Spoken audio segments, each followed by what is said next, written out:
Saint Maximilian was the founder of the Militia of the Immaculata, and he is a saint in the Roman Catholic Church.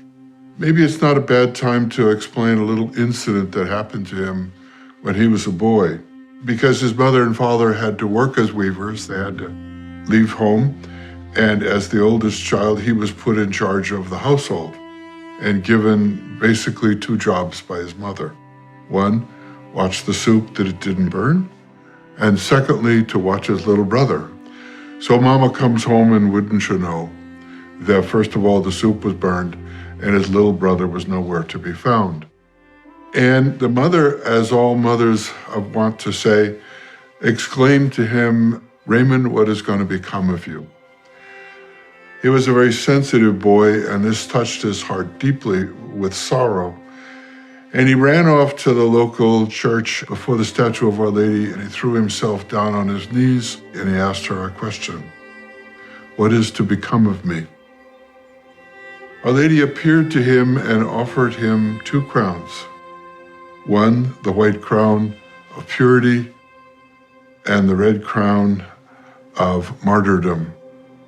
And in a kind of burst of generosity, the little boy said, "I choose both."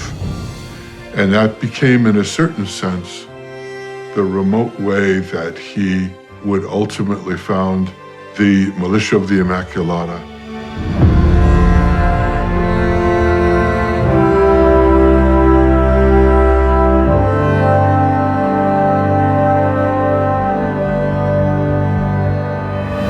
How did it all start? In 1917, at the same time Our Lady of Fatima was appearing to the little children, Saint Maximilian Kolbe was in Rome as a seminarian getting his formation. And what happened? He saw the Masons marching in front of St. Peter saying that Satan is going to reign. So he saw this great demonstration against the church, and he says, okay, they have an army that wants to destroy the teachings of the faith. So I am going to try to create a spiritual army that's going to counteract this. And so he decides, as this young man, to start the Militia Immaculata.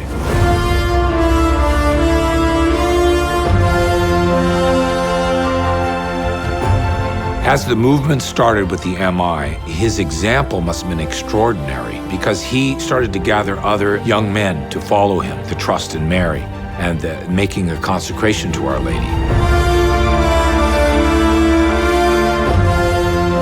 So all these friars started coming, and he wanted to start out right away with evangelization. So he started to create printing presses, distribution, and not only did he do magazines, then he went into books. I mean, he was just a very brilliant genius of a man. So he had a lot of order compared to a lot of other men. He had 1 million people subscribing to his magazine. In Japan, he did the same thing. He started up a monastery there.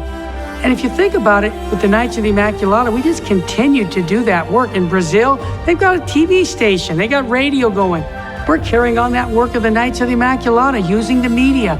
So really, Father Kolbe was ahead of his time.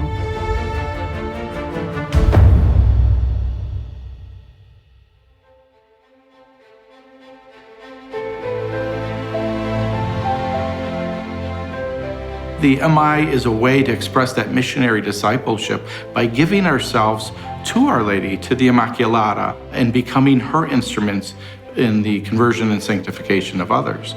And so when people want to be formed in the image of Christ, the best way is to do it through Mary, because Jesus was formed in her womb.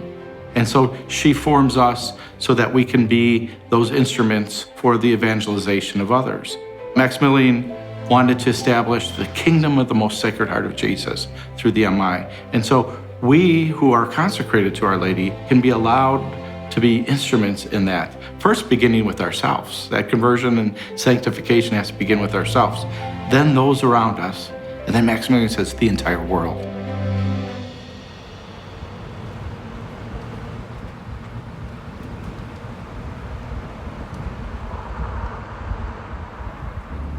So try to have blessed medals with chains if possible, because otherwise you give it to the person and they can't wear it. I have them in my purse in the car, and when I meet someone or when it seems appropriate to give someone, a homeless person or anyone, a medal, I tell them my name, talk to them learn a little bit about them, and then explain something about the medal. That I just try to keep it simple, that Mary's your mother in heaven. She's looking out for you. She'll help you and works miracles, and wear it and see what happens. Consecration is about you and Mary, and it is about your commitment to Mary and Mary's commitment to you. Is simply giving yourself to Our Lady in the manner that Jesus, he came into the world in the incarnation through Mary. And so we want to come to Christ through, with, and in Mary. And by giving ourselves to her, we become closer to Christ because she brings us to Christ.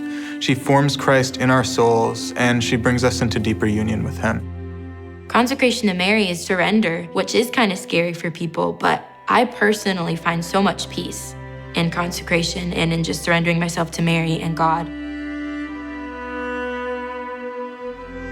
There's a comfort in that. There's a great deal of comfort in not having it be on your shoulders. I personally stress out about a lot of things, but it's like, well, I can turn to Mary. Mary's there for me. I don't have to worry, like she's got my back. Our Lady's at one level very much like, you have to put your work in for me. Like, you're going to earn this. I'm not going to do it all for you. But at the other hand, she's like, I can win some things over. I can do some things. I'm a skeptical person by nature, but I could see the people around me that had already made their consecration, and I could tell they were authentic. And I just said, okay, I'm going to do it, and I don't fully understand it. So there was a leap of faith, and I'm glad I did, because ever since I made my consecration, things just started happening in my life that are providential. There's no other word for it. Saint Maximilian said, you're the paintbrush. You just need to be a docile paintbrush and let her do her work and trust that this is going to make a beautiful picture in the end. Anybody who's made their consecration has united their will to her will, and it's we're led by her. And it's very powerful and humbling as well.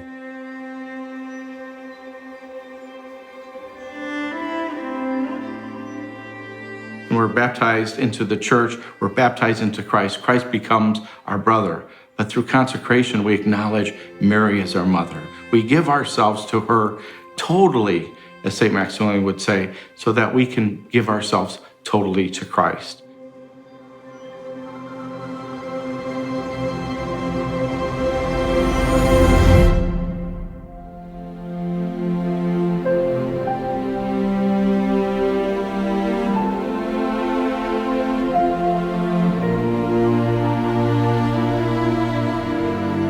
So when I was 16, I decided to have a monthly group who met at my house to pray the rosary.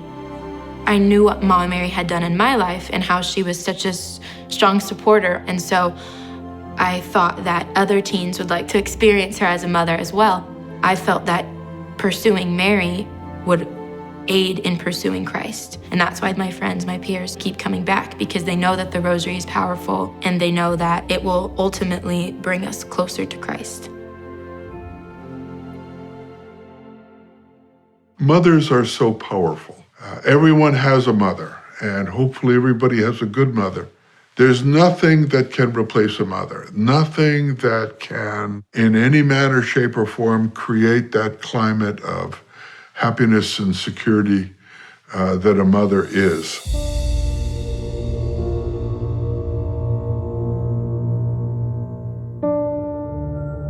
She helps me when I'm down, when I need an extra little boost. She's there for me. She never turns her back, and I love her very much. And the thing about a mother is you don't love everybody the same way. It's not different levels, it's just different approaches. That's how I feel her in my life. Using even my weaknesses, using tendencies I have, using strengths, and also helping me not to be afraid to go into the unknown.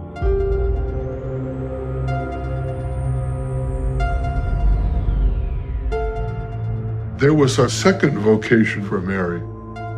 She was not only called to be the mother of Jesus, but at the cross, we see in St. John's Gospel Jesus, as his dying gift to us, he gives his mother to the whole world.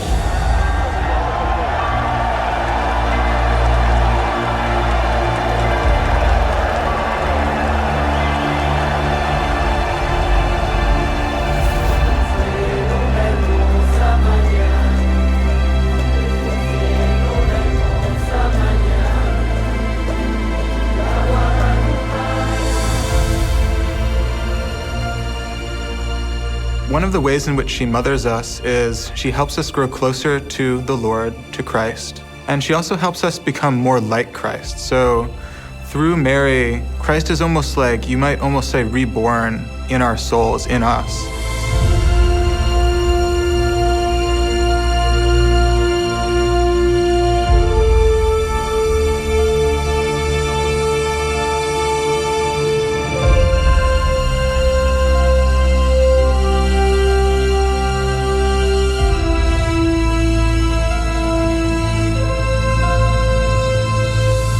I think a person whose faith is weak or doesn't have it is drawn to Our Lady as we are drawn to our own earthly mothers, because there we can always find a home.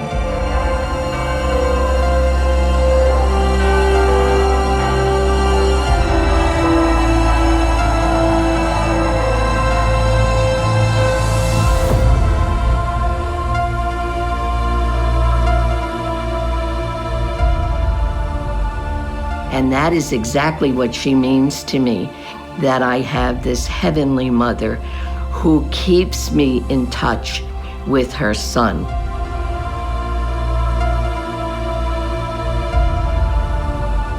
The knowledge that that is so, that she can lead us to Christ, that she can, like a good mother, speak for us to God and advocate for us and bear witness to the fact that she knows us and that we are hers, we can always find the love that we know and hope we deserve.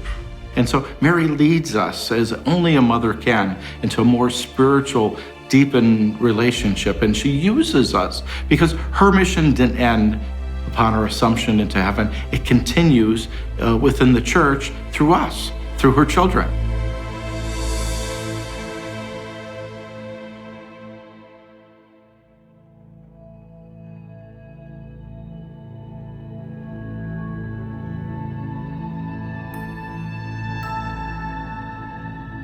Well, we see that the MI has spread all over the world.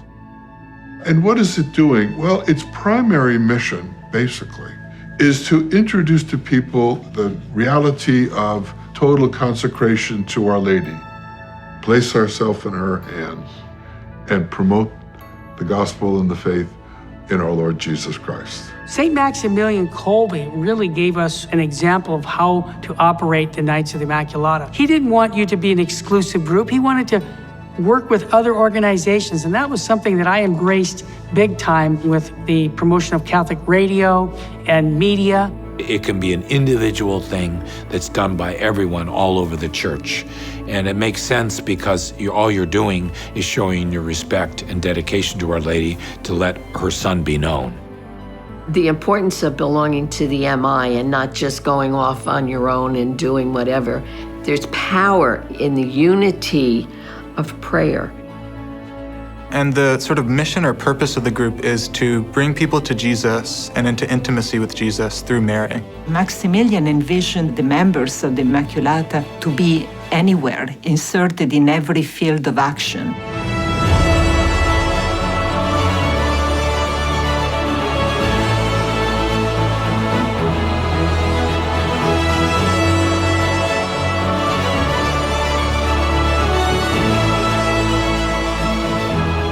Everything about the Immaculata, about the total consecration, if it's lived well, if it's lived daily, leads to that, to be another Christ in the world.